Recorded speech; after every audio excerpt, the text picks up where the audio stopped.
Bed wetting या फिर bed पे यूरिन करना या फिर इन्यूरेसिस। आजकल की डेट में ढेर सारे बच्चों में ऐसा देख रहा हूँ कि बेड वेटिंग या इन्यूरेसिस की प्रॉब्लम हो रही है। अच्छा, ज़्यादातर लोगों को तो ये बात मालूम ही नहीं है कि ये बीमारी होती है और समय से यदि इसका इलाज कर लिया जाए तो ये ठीक भी हो जाती है। होम्योपैथी में इसका बहुत अच्छा इलाज है। क्यों? क्योंकि ढेर सारी इन्वेस्टिगेशन, ढेर सारे प्रोसीजर से गुजरना नहीं पड़ता है। तो पहले कंजर्वेटिव मोड में होम्योपैथिक इलाज, और उसके बाद न सही हो तो किसी यूरोलॉजिस्ट या फिर किसी पीडियाट्रिक यूरोलॉजिस्ट की ओपिनियन ले सकते हैं आप।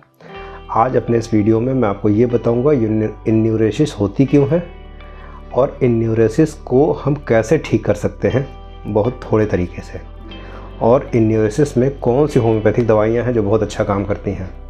तो बने रहिए हमारे इस वीडियो में। मैं डॉक्टर अतुल कुमार सिंह, निरामया होम्योपैथिक, अपने इस चैनल में आपका स्वागत करता हूं। उम्मीद करता हूं कि आपको हमारे हेल्थ वीडियोज़ अच्छे लग रहे होंगे। बाकी लोगों से शेयर करिए, लाइक करिए, और यदि अभी तक आपने चैनल सब्सक्राइब न किया हो तो ज़रूर करिए ताकि फर्दर हेल्थ वीडियोज़ के नोटिफिकेशन आपको मिलते रहें। तो चलिए शुरू करते हैं इन्यूरेसिस।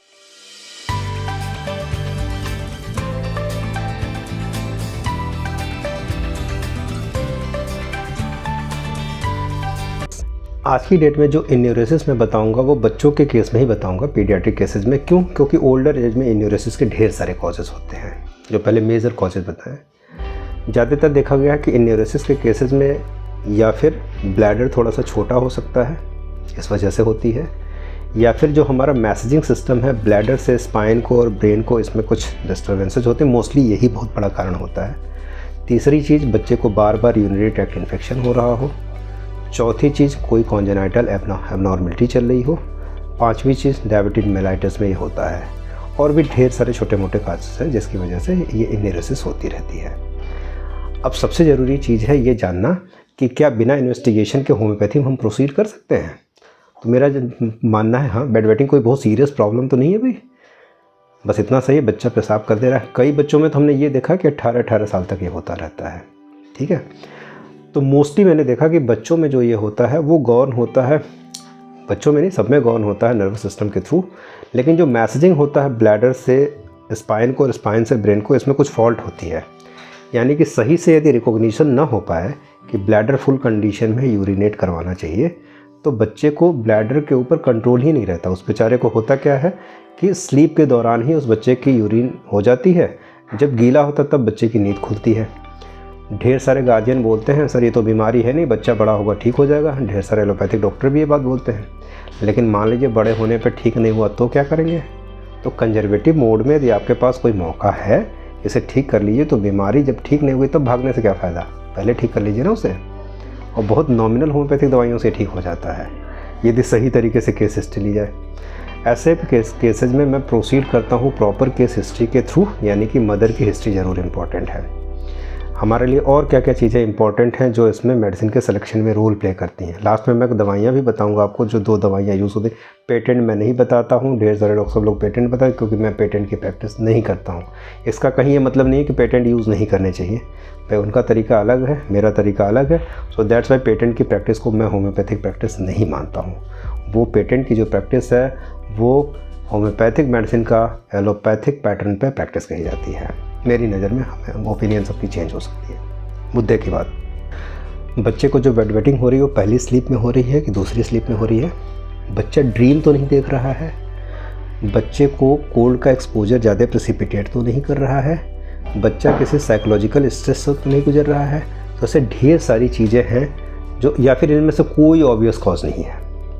ऐसा भी हो सकता है कि आपने हिस्ट्री नहीं, अच्छा 2 साल का बच्चा है तो वहाँ तक तो समझ में आता है। 5 साल के बच्चे में बहुत क्लियर कट हिस्ट्री भी नहीं मिलती। तो ऐसे मैं पेरेंट्स से बोलता हूँ, चाहे ऐसे गार्जियन से मैं बोलता हूँ कि भाई आप उसको ऑब्ज़र्व करिए। जब तक आपका ऑब्जर्वेशन ठीक नहीं रहेगा, आप हमें सही से उसके सिम्टम्स को नहीं बताएंगे या फिर मॉडलिटीज़ को नहीं क्लियर आउट करेंगे, तब तक ये ठीक नहीं होगा।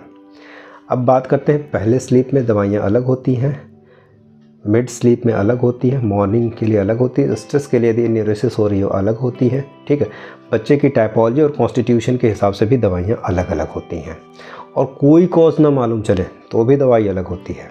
ठीक है, ऐसे केसेज में मोस्टली मैं रिकमेंड करता हूँ बच्चों को केवल 2 दवाइयाँ, बाकी लोग और भी रिकमेंड कर सकते हैं। 2 दवाइयों में एक दवा सल्फ़र है और दूसरी दवा जो है वो बेलाडोना है।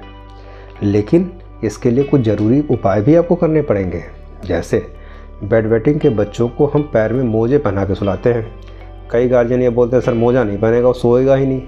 तो भाई बच्चा सो जाता है तब मोजे पहना दीजिए आप, सोने में तो नहीं परेशान करेगा ना, सो गया। ठीक है, बच्चों को अनकवर करने की आदत होती है। कितना भी ठंडा मौसम हो आप रजाई ओढ़ के सोएंगे, बच्चा नहीं सोएगा, किक कर देगा। ठीक है, तो ये जो कोल्ड का एक्सपोजर होता है खास करके मॉर्निंग आवर का, उसमें एन्यूरेसिस ज़्यादा होती है। तो ये भी समझना पड़ेगा। ठीक है, बच्चा किक कर देता है, रात में आप उठ के कवर तो करेंगे नहीं उसे, तो कम से कम पैर में मोजे पहना दीजिए, कानों को ढक के सुलाइए, तो इससे कम से कम कोल्ड का एक्सपोजर कम होगा।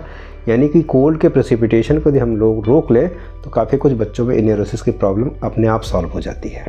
ठीक, तो जो 2 दवाइयाँ हमने बताई हैं, एक सल्फ़र होती है और दूसरी जो दवा होती है बेलाडोना होती है। यदि आपका बच्चा ठंडियों या कोल्ड के एक्सपोजर से, या फिर आपको ऐसा लग रहा है कि कोल्ड का एक्सपोजर उसकी एन्यूरेसिस या बेड वेटिंग की प्रॉब्लम को प्रेसिपिटेट कर रहा है, तो आपको उसके लिए यूज़ करनी चाहिए बेलाडोना। बेलाडोना की ज़्यादा कुछ नहीं, 200 पोटेंसी की दवा केवल सुबेरे शाम, क्योंकि इसमें वेट एंड वॉच करना पड़ेगा, तुरंत नहीं सही होता भाई। 200 पोटेंसी सुबेरे और शाम को 10 बूंद 1 चम्मच पानी में खाली पेट। ठीक है, दूसरे नंबर पे सल्फ़र आती है।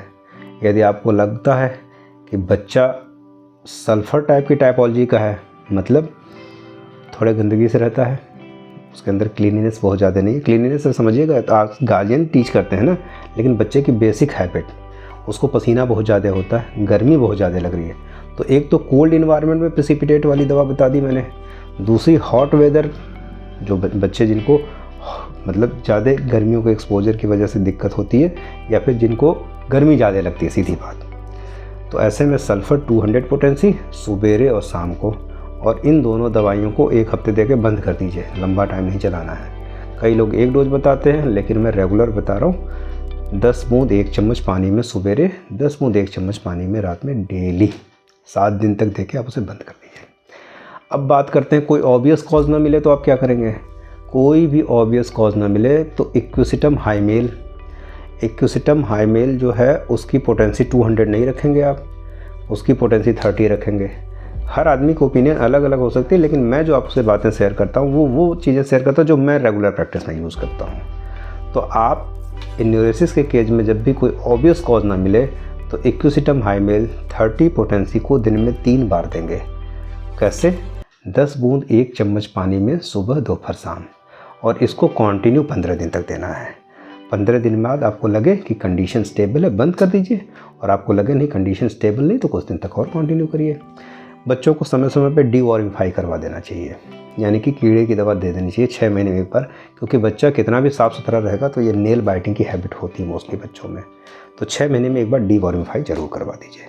बस इतनी सी बेसिक चीज़ें कर लीजिए, आपके बच्चे को बेड वेटिंग में आराम मिल जाएगा। और इसके बावजूद भी ना आराम मिले तो भाई, तो सबसे अच्छा ये रहेगा कि आप सेल्फ मेडिकेशन की तुलना में नियर बाय किसी अच्छे होम्योपैथिक डॉक्टर को मिल लीजिए, वो बड़े इत्मीनान से बहुत जल्दी आपके बच्चे को ठीक कर देगा। वेट एंड वॉच करना पड़ता है तो ऑब्जर्व तो करना ही पड़ेगा। थैंक यू वेरी मच हमारे वीडियो को देखने के लिए। यदि अच्छा लगा हो तो बाकी लोगों से भी शेयर करिए। धन्यवाद।